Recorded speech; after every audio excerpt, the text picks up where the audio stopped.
We ended government-sponsored censorship in the United States through the State Department, and let me explain how we get there. This started out, 10 years ago with this effort of let's go after the messaging that Al-Qaeda and ISIS and others are putting to radicalize people. No, who's going to be against that? That sounds normal.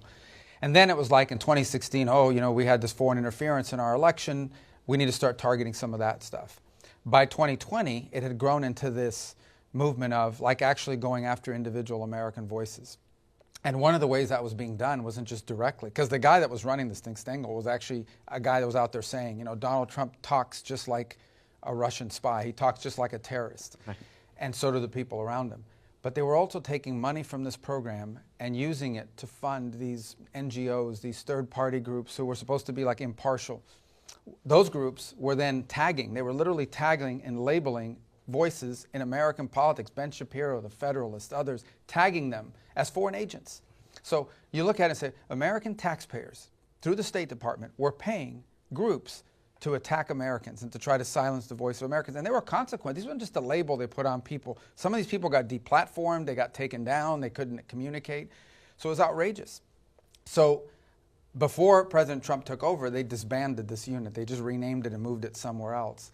But now, over the last few months, we've worked on it and just taken it down. And to the extent we're spending money now, we are going to spend money on messaging. It's going to be pro-American messaging, and it's going to be incentivizing and protecting free speech, which is threatened in all over the world, including countries that are allies of ours. The best way to counter disinformation, if that's what people are thinking is out there, the best way to counter disinformation is free speech, is to make sure that what's true has as equal or greater opportunity to communicate as what's not true. We've learned that the hard way. But when you turn disinformation into a weapon, a political weapon, a label that you can use to go after people you don't like and say, anything that person's saying is disinformation. Well, listen, I read mainstream newspapers every day, or I watch mainstream broadcast every day that I know are disinformation. Okay, we have an issue right now. They keep calling it Maryland man deported to El Salvador. No, not Maryland man, El Salvador citizen deported to El Salvador. That's disinformation. Every day, a U.S. senator yesterday said that this guy was a kidnapped American citizen, and they published it in the article without any fact check. He's not an American citizen. So the important thing is that we have free speech so we can counter that, so we can say this is not true. That's the way you handle that. And but we have instances now in Western countries where people are being arrested. You've seen this. I'm sure you know what I'm talking about. Absolutely. People are out there, they put a post and the cop comes knocking on their door. You're going to go to jail for 60 days for posting something online. Right. This is crazy stuff that's happening around. The vice president addressed this in his speech at the Munich conference back in February. Yes. So we got a lot of work to do, but the most important thing is we're going to make sure that as we communicate to the world, it's going to be pro-American. Things that build up what this country's working on and explaining what we're doing, not attacking Americans who are exercising their First Amendment rights. What we have to do now, and Darren will be big involved in that as well, is sort of document what happened. Because one thing is to say it in a broadcast like this, another thing is to actually put it on paper. And there's two reasons to do it. The first is because I think people who were harmed deserve to know that and be able to prove that they were harmed. And then the other is to make sure it never happens again. Right? So that 10 years from now, when someone has a brilliant idea like this again, not brilliant idea like this again, you can point to that and say, this was done once before, and here's a reason why we don't. That's why accountability is important in these things, because it doesn't just provide justice, but it also prevents it from happening in the future. You have something you can point to at the same time and say, these are the kinds of things we want to stay away from. And it's also a very important lesson here. If I take you back 15 years and I ask somebody, do you think we should be doing more to make sure ISIS and Al-Qaeda are not radicalizing people online? 15 years ago, we would have said, yeah, of course. Right. But look what that turned into. Right.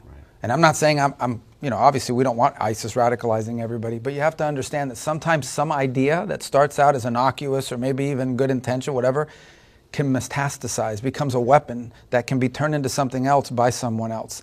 That's a valuable lesson here. And everything we do, you have to understand that when you create something, what you created and what it turns into are not necessarily the same thing, especially when the people in charge change. As part of justifying doing all this, we had to document this, right? So now I think there's more in-depth, and we'll create a process for people that sort of point. We already know some of the higher profile ones, but there are more than the higher profile ones, right? There are a lot of other, including everyday individual American citizens who suddenly were labeled. And I think this is going to require some cross-jurisdictional work, because some of it's going to require us to go back and prove, okay, somebody got deplatformed in 2021, right? And like in the middle of COVID, 2020, someone got deplatformed, and tracking, we can prove that. People can show, hey, I got deplatformed by the old Facebook or by the old Twitter or whatever.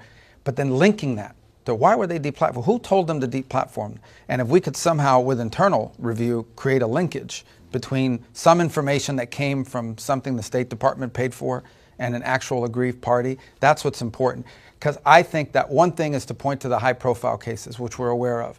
But I think when people see that there were actually just individual, everyday Americans that were deplatformed and for whatever, silenced because somebody associated with this program identified them, I think that's what's really going to be eye-opening to a lot of people. But we didn't want to wait for that to take action. We know enough to already act. Right. But we obviously want to know the depth and the scope of this. That's going to happen. The first thing, obviously, is our number one priority is Americans. So we don't want to see an American who happens to be living in London or happens to be living in Europe post something online about American politics or any politics, and all of a sudden they're facing ramifications over there, or they're denied entry, and something happens, we're denying them into our country, or we're going to arrest them because they posted something while living overseas. So our number one interest is the impact it has on Americans.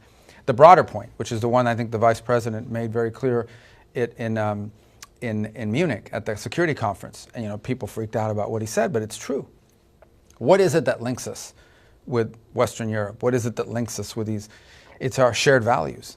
And one of those shared values, we hope, is freedom of expression. I know they don't have a First Amendment, but freedom of expression, right? And if that is eroded, if suddenly these become places where people are targeted because of what they said or what their opinion is, then one of the pillars of our shared interest, beyond military cooperation, beyond anything else, is under attack. And I think he made a very vibrant point that in some ways you are attacking, by attacking freedom of expression, you are attacking one of the pillars of our shared interest, our shared culture, our shared values.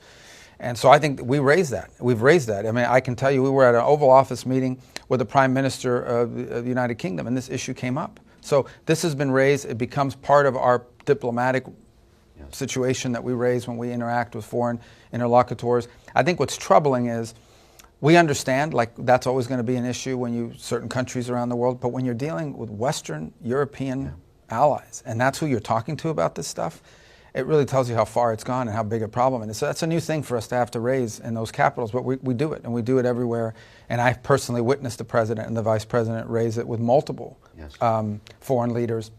And I think you're going to continue to see an emphasis on that in our diplomacy and what we talk about. Just beyond Elon, if a country or a group of countries, in the case of the EU, although it considers itself sort of a country because these countries have, given over a significant amount of sovereignty in order to become a member of the EU, when you have foreign entities taking actions that go after Americans for speech, that becomes a foreign policy irritant for the United States, and more than an irritant, it becomes an impediment in some cases to cooperate when they're going not just after a high-profile person like Elon, but anybody for that matter. I mean, I think if you extend this out, you could see it, threatening commentators, threatening people that are opining about world events, potentially threatening office holders in the United States. Right. I mean, so what if a American political figure, on the left or right, criticized something that was happening in Europe? Imagine right now if all these people freaking out over Bukele in El Salvador were suddenly being threatened by some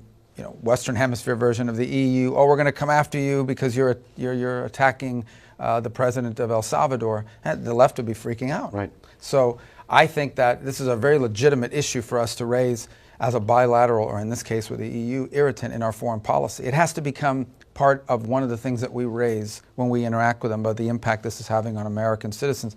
At the end of the day, the number one priority of the State Department is to serve the national interest of the United States and the interest of the American people. We work for the American people. Right. It's the United States Department of State. Yes. So that we need to return that principle in everything we do, including this. The best way to do it is just to say they're lying, here's the truth. Right. That's why we have things like this today. Right. And that's why we're able to interact with you and others. That's the best way to do it. And it's annoying, don't get me wrong. I mean, they say things that aren't true. Every day stuff is leaked in the press that's reported on as fact, and it's not fact. Right. Or stuff is reported in commentary, look, commentators say what they want. Mainstream newspapers and mainstream media outlets report things as fact that are completely not true. So our approach to that is not shut them down, not fine them. Right. Our approach to that is to say they're lying. Here's the truth. Right. It's harder, it's annoying, but that's the best way to do it. If you don't do it that way, then you recognize that someday in the future, if you create this power to shut that down, someone in my position will do it to us. Right. And I just think that begins to devolve very rapidly, as we've seen with this experiment that they did.